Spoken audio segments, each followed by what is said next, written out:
So that's how I built the house I was born in. So cool. Let's read a book. So how about this one? It's called 7 in One Blow. It's written by Wright and Michael Foreman. It was one of my favorite books when I was a kid. I was probably a little younger than third grade, but I still really liked it. It had a lot of cool pictures. I liked the words, and I thought it was a really fun story, so I could share it with you today. One day, a little tailor sat busy sewing in his shop. While he was sewing, a swarm of flies landed on the bread and jam that he had set aside for lunch. "Shoo, shoo," said the tailor angrily, but the flies just buzzed louder as they ate the sweet jam. "Take that," the little tailor cried, and he swatted at the flies with a piece of cloth. To his surprise, 7 flies fell down dead. "Well," he said, quite pleased with himself, "I have killed 7 in one blow." The little tailor was so proud of his feat that he made a belt that said 7 in one blow. Then he went out into the world to seek his fortune. He put on the belt, closed his shop, and bought a piece of cheese to put in his pocket for supper. If you look real close, you can see right here it does say 7 in one blow. When he reached the edge of town, the tailor heard a chirping sound. On the ground was a little bird, which he put into his pocket. "A bird will be good company for me on my journey," he said as he strode merrily down the road. Soon the tailor met a giant. "Good day," said the tailor cheerfully. "Off with you," the giant roared, "or I won't let you leave in one piece." "I see you don't know who I am," said the tailor, and he stepped back so the giant could read the words on his belt. The giant thought the tailor had killed 7 men. "7 in one blow?" the giant said, feeling sorry that he had been so rude. Showing off his belt. I like it. "Let's see just how strong you are," said the giant, and he picked up a stone, squeezed it so hard that a drop of water came from it. "Try that," he said. The tailor thought very quickly. Pretending to pick up a stone, he brought out his piece of cheese instead and squeezed it hard until the whey ran out. It's kind of like the milk that's in there. "That was easy enough," he said. There's the giant with his stone and the tailor with his whey. Shock. Said the puzzled giant. "We'll try this then." And he picked up another stone and threw it so far it almost disappeared from sight. That's a big throw. "Oh, that's simple," said the tailor. Quickly, he took the little bird from his pocket. Before the giant could see what it was, he threw the bird into the air, and off it flew, right out of sight. "Well, here's something I'm sure you can't do," said the giant. "Help me carry this fallen tree back to my castle." "No trouble at all," said the little tailor, and with a grunt the giant lifted the tree trunk and trudged off. While the giant huffed and puffed under the heavy load, the clever tailor sat in the branches, as comfortable as he could be. Soon the giant had to sit down and rest. The little tailor hopped out of the branches and pretended that he had been helping. "Whew! Tired out from such easy work?" he asked the giant. The giant tried to hide his anger. "Though you're small, you do seem strong," he said slyly. "Come home with me and meet my brothers." Oh, I like this page. So the little tailor went off to meet the giant's 6 brothers. 1 giant, 6 brothers, 7 giants, 7 in one blow. Oh, another picture. Surrounded by the giants. The giants all laughed loudly when the tailor told them how he had beaten their brother, and after giving him an enormous supper, they showed him to his room. But the bed was much too big for the little tailor, so he curled up to sleep on the rug. Late that night, 2 of the giants crept up to the tailor's room. There's the tailor, curled up on the rug.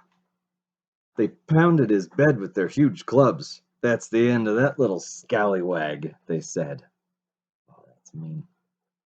The loud pounding woke the tailor. He crept out of the room and overheard the two giants boasting that they had killed him in his bed. But look, he's just fine right there. Sneaky little tailor. After the giants were asleep again, the tailor snuck along the wall and dropped an apple on one giant's head. "Hey, what'd you do?" shouted, and he gave the closest brother a hard poke. Poke. The tailor dropped a It hit a third giant, who immediately struck a fourth brother on the nose, and before long a brawl had begun. Safely perched on the top of the wall, the tailor watched the giants fight each other.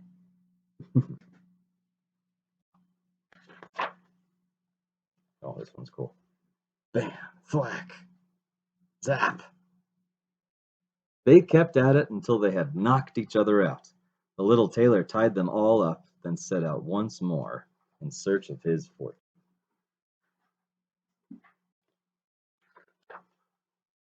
By morning, the tailor arrived at a city where the people were rushing around in a frenzy. Soldiers were everywhere. "What's all the commotion?" asked the little tailor. "Giants," said a soldier. "They are robbing our travelers, destroying our homes, and eating our cattle. These giants have caused so much trouble that the king has promised his daughter's hand in marriage to anyone who can get rid of them." "Well, you don't need to worry about the giants anymore," said the little tailor, "for I have just finished off a whole castle full." Oops.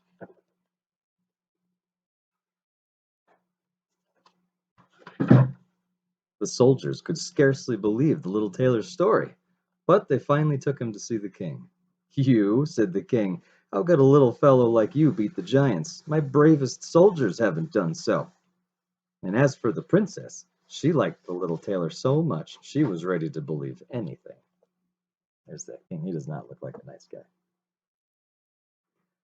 "Well, come with me and you can see for yourself, your majesty," said the tailor, and he led the king, the soldiers, and the townspeople to the giant's castle. When the king saw the great pile of giants, bound hand and foot, he exclaimed, "Why, this looks like the work of 100 men." Cool picture. There. Taylor looks pretty happy. The giants were banished from the land, and the little tailor warned them never to return, or next time he would thrash them even more soundly. So the little tailor and the princess were married that very day. All the townspeople rejoiced and called out, "Hooray for the brave little tailor!" Aw, happy endings. We love those. The little tailor lived in the castle, and he had much good fortune, which means a lot of good luck. And just to remind himself of how it had all come about, the tailor always wore his belt that said 7 in one blow. Is he wearing the belt? Oh, he is. You can't really read it, but it's still there. And that is the end of the book. The back looks just like the cover, which is a little weird. All right, that is one of my favorite books from when I was a kid. One of my favorite books. I don't think I could pick one that is my favorite. So that was really fun. I'm glad I got to do that with you. It is one of my favorite books because I just really liked, it's a simple reason. I liked the illustration. I liked, like in the cover, if we look closely, spent a lot of time looking at these pictures. You see the giant has these like mean, pointy teeth, and the tailor always looks like a happy little guy. I like the words. I like the idea that you could be this little person, because I was a little kid at the time, and still like outwit someone who seems so much bigger than you and so much scarier than you. I thought that was pretty neat. That's why it's one of my favorite books from when I was a kid. Your assignment is to tell me, what is one of your favorite books? It doesn't have to be your most favorite, because that's a really hard choice to make. Any one of your favorite books. Why do you think it's one of your favorite books? So 2 things. What is it, and why is it? Why do you think you like it? You can make a video like this. That would be totally fine. If you do, make it around 2 minutes, please. And you could also, if you don't want to make a video, or if you can't make a video, you could just write your response to me. You could, what could you do? You could write it on paper, have your parents take a picture and email it to me that way, or you could write it on a Word document, submit it that way. You could even just put it right into an email. That would be totally fine. If you want to make a video, make sure that you talk to your parents about it first. I used everything that just came on a regular Windows PC. I didn't have to find any extra software for it. It was all already there with Windows. I think we use Windows Home.